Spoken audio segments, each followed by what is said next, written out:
Hello everybody, Fatal Frame 3 review time. It says Fatal Frame 3, The Tormented, also known as Zero Shisei no Koei,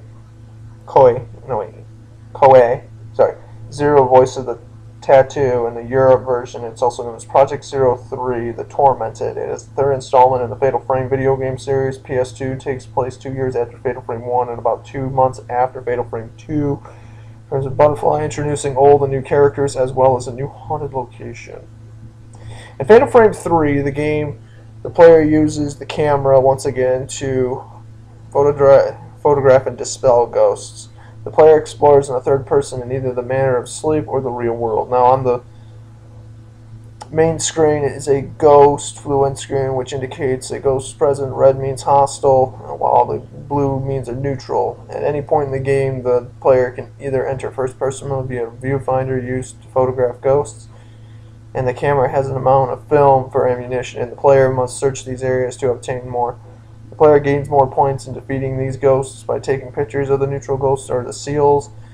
These points can be used to upgrade different aspects of the camera, such as the range and sensitivity. Fatal Frame 3's story is split into chapters called Hours, which are farther split into day and light sequences.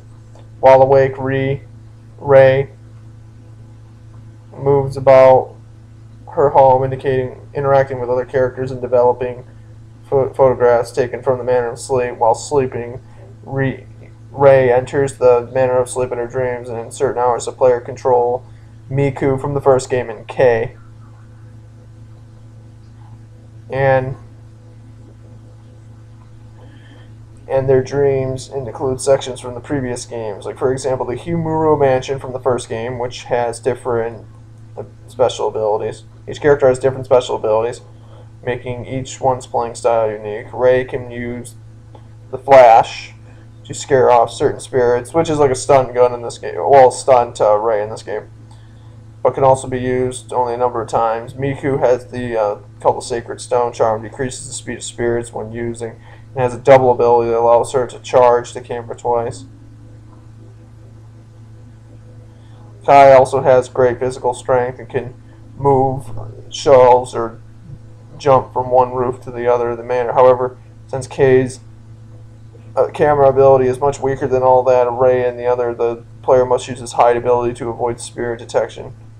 Or you can just go into one room and leave and then come back and they're gone. But that doesn't work with, if you run into the Kuze ghosts, which is the main family, then you're probably better off fighting them. Alright, so the plot is a 23-year-old freelancer photographer, Rei Kurosawa, has been mourning the death of her fiance, Yu Asou, after a car crash caused by Ray's reckless driving. About 2 months after his death, while on assignment for the derelict Kuze Mansion, Ray discovers his image on one of the photos she had taken. Shortly after, she begins having reoccurring nightmares of an old Japanese manor house, the Manor of Sleep, during a heavy snowfall where she is touched by a tattooed ghost.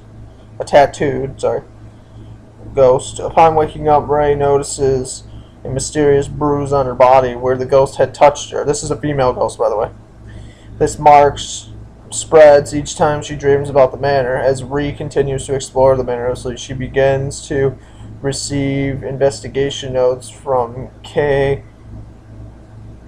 Makura, a very close friend to Yu, who writes in his letters that he and his niece Mio both have similar symptoms. Ri learns that her photography assistant Miku Hinasaki is under the same curse. The lines between dream and reality blur when the ghost began appearing in Ray's house, and the bruise on her body continues to expand in a form of a snake and hollow tattoo similar to the tattooed ghost who touched her.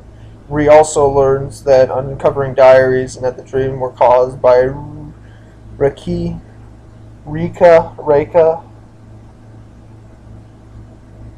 Reika Kuze, the last tattooed priestess,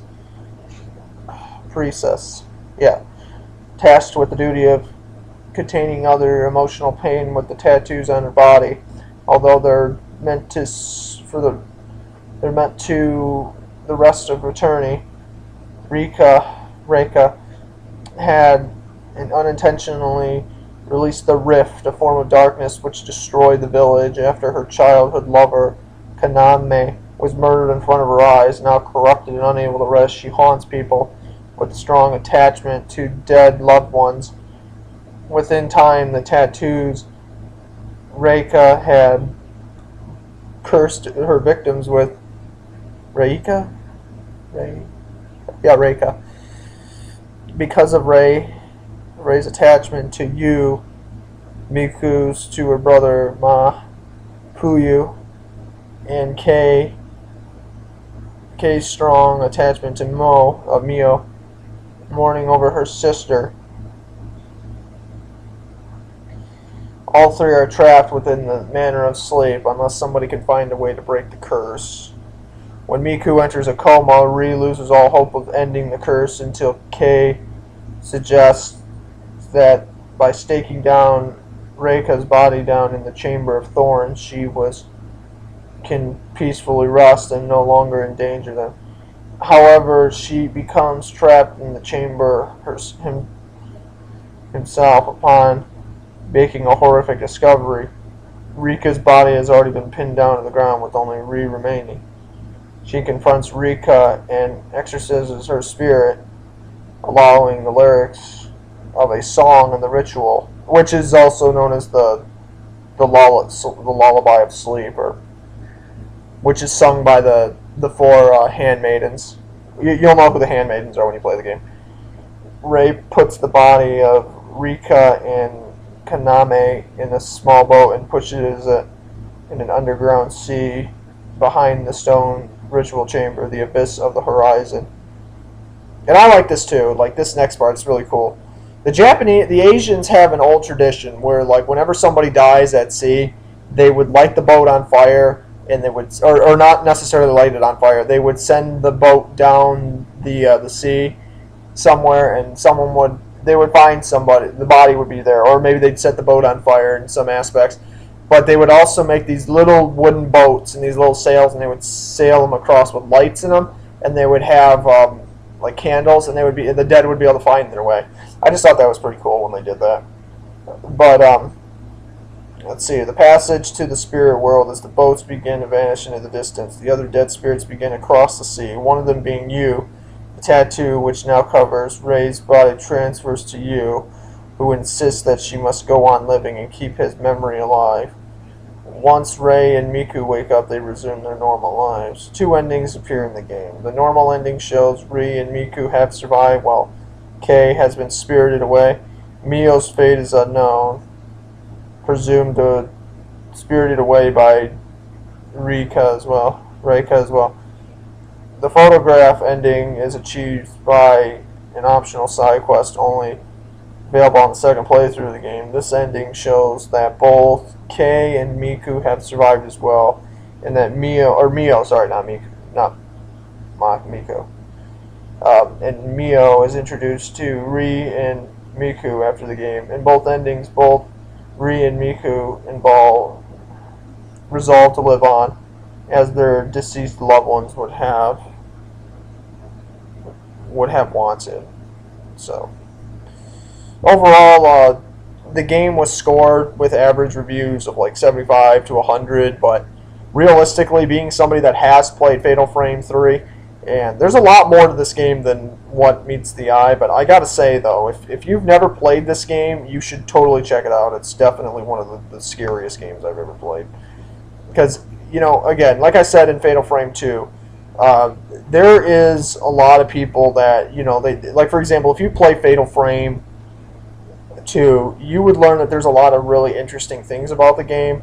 That it's not the game itself is scary, but it's really more of the story that you don't see unfolding before your eyes. You really got to think about how that works, and you really got to understand, like, what it does. But But at the end of the day, when you play that game, it's really freaky. It really is. It's like playing The Legend of Zelda: Majora's Mask.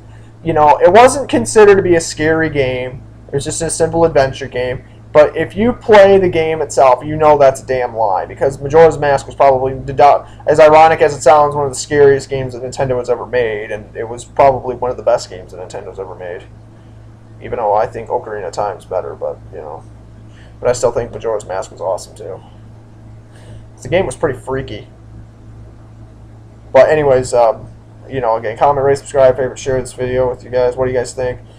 Have you played Fatal Frame 3? And honestly, I still think Fatal Frame 3 is probably the scariest game I've played, because the story, it's really, it's not just the story, but it's really like how much detail that the game really goes into, that you really, like, it's like the more you go into it, the more screwed up it gets. It really does.